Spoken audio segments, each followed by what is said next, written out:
Bolívar mismo escogió Panamá como la sede del primer Congreso anfictiónico, el primer Congreso entre naciones de América Latina, y otra vez más con este evento Panamá prueba su vocación de ser un país de encuentro, de sedes, de propuestas conjuntas, y estamos muy felices que han venido o se han registrado 7.000 personas para participar de este evento. Y esto es muy interesante porque se ha hablado también de estos enlaces para el desarrollo del comercio y también otros proyectos muy interesantes que involucran a Panamá. Bueno, Panamá ha sido un país globalizado por décadas, no es algo que tuvimos que aprender, nacimos con eso y esperemos seguir así, un país abierto, un país que compite y un país que busca ser amigo de todos, pero estamos muy claros que nuestras relaciones principales son las de Mesoamérica, de Canadá a Argentina. Ese es nuestro principal mundo y en ese mundo nos estamos enfocando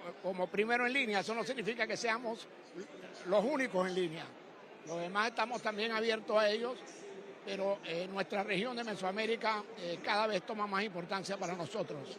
El tema del canal, un tema que se ha hablado mucho con Estados Unidos. ¿Qué podemos hablar en este sentido? Bueno, la relación con Estados Unidos está en óptimo nivel, lo dijo el propio secretario Rubio en diciembre, o sea que yo me refiero a las palabras de él. Tenemos grandes amigos en América Latina, Panamá mencionó como primero entre los grandes amigos, así que... Muchas gracias, que esté muy bien. Yo le tomo su palabra y estamos actuando de esa manera. Okay, muchas gracias, que esté muy bien. Así de esta manera, parte de las personalidades que se han dado cita aquí en esta jornada de CAF 2026, donde escuchamos también palabras del presidente de la República, José Raúl Mulino, quien dio apertura oficial a este importante evento global que ha reunido a más de 2.500 líderes mundiales y que también consideran a Panamá como un punto estratégico para oportunidades comerciales, culturales y también el fortalecimiento de los lazos diplomáticos entre naciones. Más adelante tendremos detalles de todo lo que se está dando aquí en el Foro Económico Internacional América Latina y el Caribe 2026 en Ciudad de Panamá. Con esta información volvemos a los estudios. Soy Elki Sánchez, somos credibilidad y objetividad, somos Hispania Informa.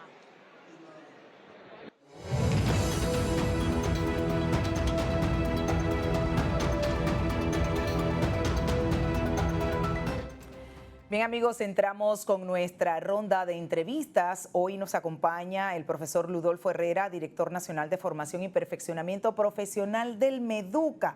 Vamos a hablar de cómo avanzan estas capacitaciones docentes durante el verano 2026. Qué gusto tenerlo aquí, profesor. Bienvenido. Cuéntenos cómo vamos con este avance de las capacitaciones de los docentes.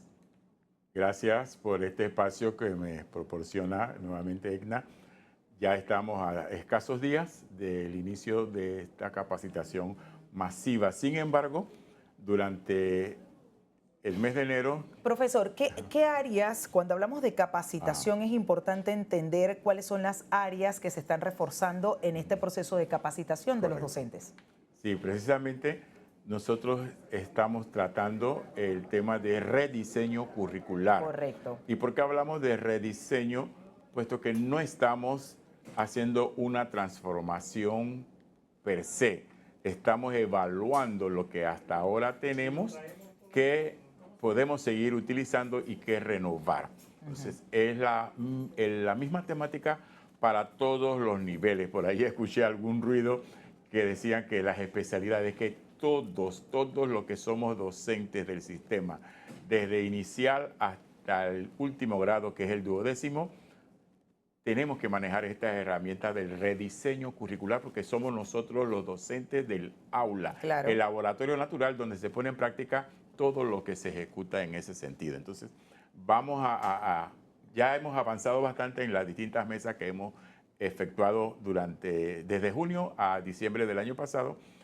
Hemos trabajado la semana pasada con los docentes, con los directores, que son los primeros supervisores en su centro educativo, y a partir del lunes 2 hasta el viernes 13 de febrero, la convocatoria grande a la totalidad de los docentes permanentes del sistema educativo. Todavía la plataforma del ministerio está abierta, incluso Si alguno por situaciones técnicas o de viaje y no pudo inscribirse, el mismo día puede presentarse en cualquier centro habilitado en cada región educativa.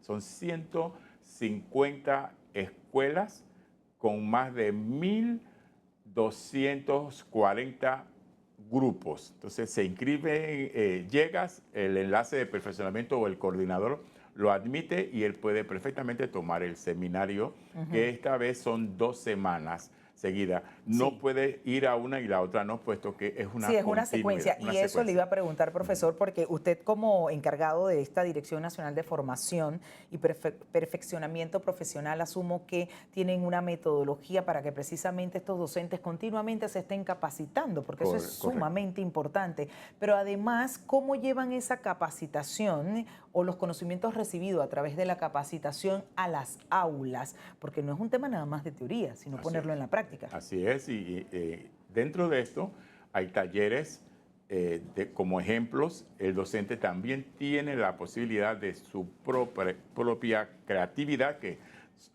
los docentes somos artistas en ese sentido, y la forma de expresarnos y comunicarnos con nuestros estudiantes, y más si lo conocemos, es mucho más llevadera. Entonces, de eso se trata. La creatividad que tiene el docente en sí y los conocimientos teóricos prácticos que se le van a brindar durante este periodo. Y reitero, no es que culmina el 13 la preparación, seguimos porque vendrán seguimientos, jornadas de profundización, y este año, que es un año experimental, como le he manifestado en otras ocasiones, ya para el 2027 sí nos abocaremos a una transformación curricular plena. Pues que los textos y planes que tenemos datan del año 2014, cuando se hizo la última transformación. Claro, profesor Herrera, el espacio que ocupa o está ocupando la tecnología en este momento de capacitación y rediseño de la malla curricular. Bien, desde la semana pasada y toda esta, hay un grupo de 156 docentes seleccionados a través de un proceso de inscripción, evaluación. Estamos ya capacitándolos con personas e instituciones de aquí de Panamá y de fuera, como el grupo Canvas, Google y todo lo demás, precisamente en esa línea. Hay muchas herramientas que se les está proviendo, y estos mismos docentes serán, a partir de este año, los que van a formar al 100% de los docentes. Hay toda una estrategia que más adelante profundizaremos para llegar entonces al manejo pleno de la tecnología, incluyendo la inteligencia artificial, que ya muchos de nuestros estudiantes la manejan, pero hay que orientarlos en la forma adecuada de la responsabilidad. Manejarlos. Pero además, profesor Herrera, y eso no se puede negar, hay profesores que se resisten a los cambios, a las transformaciones, porque les gusta o se sienten cómodos en su zona de confort, como uno dice. ¿Qué acompañamiento se les está dando precisamente para decirle, hombre, tiene que montarse en la ola de la tecnología, de la IA, porque de lo contrario, imagínense, eso mismo a veces la gente dice que, bueno, es que me reemplazaron. No es que te reemplazaron, es que si tú o te subes o te subes, o si no, te sumas o te sumas. Correcto. Si no, te restas tú mismo. Así es, Edna, y es cierto lo que tú manifiestas. Yo, como director de un centro educativo, lo he vivido. Docentes que sí se resisten en muchos casos, pero ya la manera de cómo tú te enfrentas con ellos te comunica. Incluso el tema de los celulares. ¿Viste el niño trae celulares? Ok, se reglamenta. Sin embargo, si tú manejas bien ese recurso, tú puedes utilizar a ese alumno con su aparato como un recurso para hacerlo ejemplificante al resto de tus otros estudiantes. Pero en sí el curso de Entre Pares conlleva eso, ese acompañamiento, ese coaching que se quiere, y que podamos lograr que el 100% de los docentes puedan manejarlo y poder transmitir la parte buena, la parte que sí vale la pena de todo lo que estamos viviendo de la tecnología actualmente. Hay docentes que se quejan de la complejidad a veces de ciertas aulas, por la diversidad de estudiantes, porque es un número importante de estudiantes en cada aula. Y esto realmente complica un poco. ¿Ustedes están tomando en cuenta esta situación o esa Ese punto que es válido de los docentes para lo que es el rediseño escolar, ¿cómo se va a manejar esto? Porque ciertamente no todos los estudiantes aprenden igual, hay diversidad de estudiantes, hay una carga administrativa que manejar, grupos numerosos. ¿Cómo se va a hacer en este caso? Bien, hay en la normativa vigente un mínimo, por ejemplo, en el área de inicial, 20 a 25 estudiantes, en primaria hasta 35 y en la media y premedia 40 a 45. Sí hay casos de algunos colegios que por la demanda sobrepasan esto. Sí. Y es un tema un tanto álgido, puesto que el papá dice, no, yo me gradué en este colegio y mi hijo va a graduarse de él mismo, a pesar de que en las regionales hay una comisión que distribuye de acuerdo a los más cercanos al centro educativo. Si no se ofrece esa especialidad, en caso de la media, se le manifiesta, hay posibilidad en este otro, pero sí, es una situación que año tras año se vive y en base a ello podemos trabajar o estamos ya tramitando eso con todo lo que va a venir este año a partir de la ley educativa. Son aspectos que tenemos que tomar en consideración porque sí es cierto, nosotros cuando fuimos estudiantes del aula habían ocasiones, sobre todo en la parte de secundaria, grupos justos y grupos que por la demanda era mucho rebasábamos. mayor. Pero sí, es parte de lo que está en la mesa de discusión y yo sé que podemos llegar a ese entendimiento. Claro, hace unos días conversaba yo precisamente con el presidente de la Asociación de Padres de Familia, el señor Ariel Hughes, y él planteaba un elemento que pudiera considerarse con relación al horario de los estudiantes, sobre todo que viven en áreas bien apartadas, porque se les pone a que deben ingresar a las 7 de la mañana. Ese estudiante probablemente se tiene que parar a las 3 de la mañana y usted sabe, profesor, una persona que se para a las 3 de la mañana en el salón de clases sí o sí se va a dormir. Entonces, eso es un tema que no sé si lo están tomando en cuenta en ese rediseño escolar o el rediseño de malla escolar, pero además también el tema de las distancias de ese estudiante que si vive, por ejemplo, en Juan Díaz, ¿por qué no ubicarle un colegio cercano que no tenga que venir hasta Paitilla? Por ponerle un ejemplo. Y eso lo vemos mucho, porque eso realmente no permite que el estudiante rinda a cabalidad. Ni hablar si salió sin desayunar de su casa, que probablemente no haya desayunado en su casa. Todo este tema que no sé si forma parte de este proceso interesante de rediseño escolar. Y amén también de los docentes que a veces o en ocasiones no sé si están adecuando lo que es esa malla curricular o esa metodología a las necesidades del estudiante de hoy. Sí, es que precisamente los estudiantes que son la razón de que exista el sistema educativo y que existamos nosotros los docentes. Sí, ese tema de la distancia y aquí en la ciudad capital, yo no soy de acá, pero sí lo escucho, lo vivo ahora que estoy en este cargo, estudiantes sobre todo de Panamá Oeste o el área de Chepo, estos tres colegios de Punta Paitilla, por así decirlo, más del 90 y tanto % no viven, no viven cerca de esa área y cuesta. Esos intentos de construcción, porque sí hacen falta construir mucha más escuela para volver a eso de una jornada única, pero la demanda ha superado las condiciones o la existencia de centros educativos para dar respuesta y que tu escuela no te quede tan distante para poder superarte. Pero sí es otro de los elementos. Mira, se quiere una ley nueva totalmente, en eso se está trabajando, se está consultando a toda la comunidad, a todo el país, porque el producto que salga de allí va a revertir a la sociedad y todos, hablando de comunidad, nos referimos a la comunidad nacional, a la comunidad regional y a la comunidad local, que todos debemos interesarnos en este inmenso reto que vamos a tener en cuanto a la normativa educativa.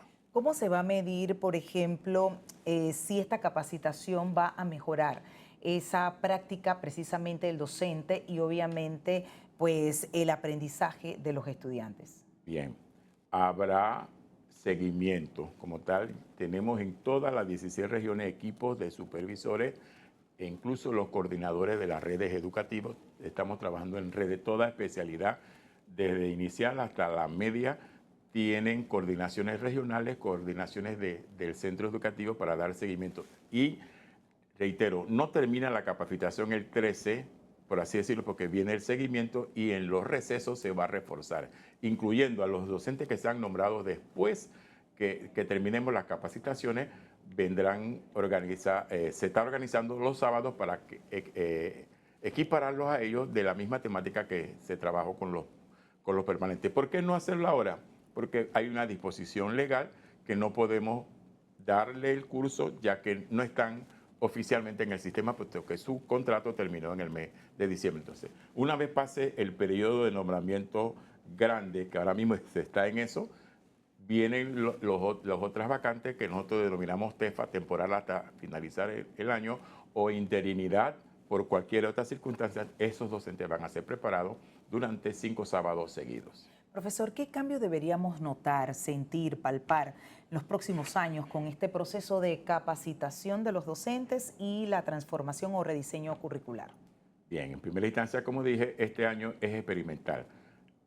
Los docentes nos van a indicar qué no está funcionando. Sí, para ir haciendo los ajustes en el campo. aspecto didáctico, en el mismo aula, se recoge esa información y de allí nosotros vamos a reforzar, a mejorar, a sacar, porque sí hay elementos que tenemos que sacar de demasiadas asignaturas y demás. Eso estamos claros. Venimos del aula de clase y sabemos que es así, como directores y que somos los supervisores directos, pero sí que el mismo docente que venga de allí, que venga, por así decirlo, del maestro, del educador, esa necesidad, porque él es que la vive día a día. Claro. Y no es que digan que no, vino de Cárdenas o vino de Panamá, sino todos tenemos la misma oportunidad de plasmar allí qué necesitamos, qué sacar y qué mejorar en este aspecto. Y por allí va lo del rediseño curricular, que hasta ahora la convocatoria ha sido buenísima. Nosotros en la dirección nos estamos preparando porque es posible que el día lunes tengamos que habilitar más grupos. Gracias a Dios en cada región tenemos docentes de más capacitados para ser facilitadores. Profesor, fíjese que yo me pregunto, porque hace unos días que hablamos del tema, había entendido que no iban a eliminar ninguna asignatura. Sin embargo, me pongo yo, se me viene a la cabeza la época, no muy lejos, en la que yo estaba en el colegio, y me pregunto si funcionará todavía o de pronto es oportuno mantener la materia de educación para el hogar, por ejemplo, o si debería ocupar ese espacio una materia de finanzas o de emprendimiento. Bien. Educación para el hogar en el tiempo nuestro que dicen no hace mucho. Ahora la denominamos familia y desarrollo comunitario. Tiene más, se le cambió el nombre, sí, pero me imagino que también el fondo, ¿no? Sí, tiene mucha más. Porque yo me acuerdo que me ponían a coser, profesor. Yo recuerdo mi enyucado, yo hice enyucado, como soy costeño, yo presenté un enyucado en una prueba. Yo aprendí a hacer basta de un pantalón gracias a esa materia. Sí, se da eso, pero sí tiene mejor cobertura. De pronto hay elementos que de pronto haya que ajustar, pero sí, y otras como recuerdas, usted es de comercio, Egna, la shorthand, la taquigrafía, eso sí se eliminó porque mira, gente con toda la tecnología hoy del WhatsApp, del celular, en fin, de la computadora, eso sí se quitó de los planes de estudios. Ok, profesor, tengo una pregunta de quien está apreciando precisamente esta entrevista, a ver si me ayuda producción. Están preguntando sobre los docentes jubilados que siguen laborando, si ellos también están tomando estas capacitaciones. Sí, porque si está jubilado y sigue laborando es porque es permanente. Tiene que tomarla. Todos los docentes permanentes del sistema, jubilados o no, tienen que tomar la capacitación. Es imprescindible que se capaciten, que se actualicen. Eso sí, puesto que no, si no, los niños son los que van a dar la clase, si no estás preparado. Pero gracias a Dios, Egna, la acogida al llamado, a las inscripciones ha sido fabulosa. No hay resistencia de los docentes en participar, porque entiendo que es un tiempo incluso que les va a coincidir con los carnavales. No. ¿No? Bueno, Se hace justo una cuando pausa. termina, empieza la bendita coronación en muchos lugares del país el viernes Ahí 13. se hace una pausa. Ajá, de ahí termina la capacitación. Esa semana de carnaval, el docente está a disposición del Meduca, pero solo serán 2 días como tal. Entonces, el lunes 23, si ya el Se docente retoma. entra a su escuela ya plenamente para la semana que dominamos semana de organización con el director o directora de su escuela y organizar todo lo que va a venir durante el año lectivo. Cuando hablamos de ese plan piloto, ¿a qué nos referimos? ¿Que van a poner todos a nivel nacional lo aprendido en la capacitación, Es a la ver idea. cómo funciona y hacer esos respectivos ajustes? No es que se va a tomar una escuela en particular como plan piloto. Todos tienen que aplicar los conocimientos. Las 3.102 escuelas existentes con sus docentes vamos a tratar el mismo tema que incluso, aparte del rediseño curricular que va concatenado con todas las materias, tenemos componentes como el emprendimiento, lo emocional, equiparación de oportunidades, y hay otra lista allí que no está definida, pero sí que va a involucrar ese amalgamiento entre lo académico per se, las asignaturas ya establecidas, y esta parte porque se percibe que el estudiante no solo salga con un título de técnico o bachiller, sino que esté preparado para la vida. Claro. Y no se trata de que el sistema educativo va a prepararlo para que vaya a trabajar, sino que él mismo se sienta autosuficiente de estudiar en estudios superiores o universitarios o decida tener un emprendimiento como tal. Es que eso es un elemento bien importante, profesor, porque cuando hablamos de, me imagino que se va a trabajar de manera transversal con ese eje de socioemocional. Transversal o correlacionado, ¿no? Exacto.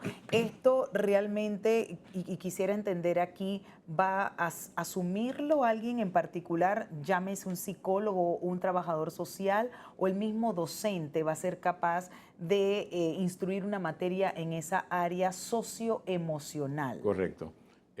Por ejemplo, yo soy docente de español. En mi contenido programático, las áreas de mi asignatura, hay muchos elementos que se encajan. Incluso yo puedo coordinar con otros docentes del mismo nivel que yo imparto. Vamos a decir, vamos a hablar de los valores. Sí.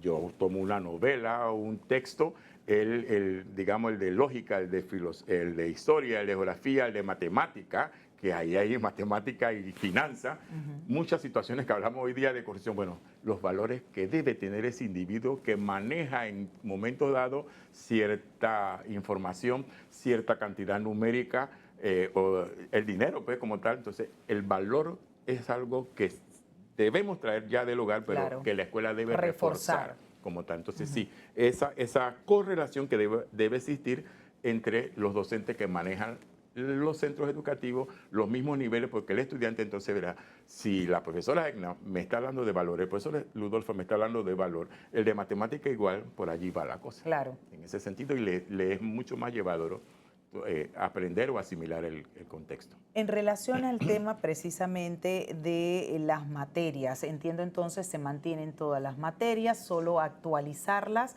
a las necesidades no solo del estudiante, sino del mercado laboral. ¿Ustedes han podido tener esa articulación y acercamiento con las empresas, por ejemplo, incluso las universidades, porque las universidades también deben actualizar su malla curricular a las necesidades de hoy día del mercado laboral? ¿Eso se ha podido adelantar, avanzar, profesor Herrera?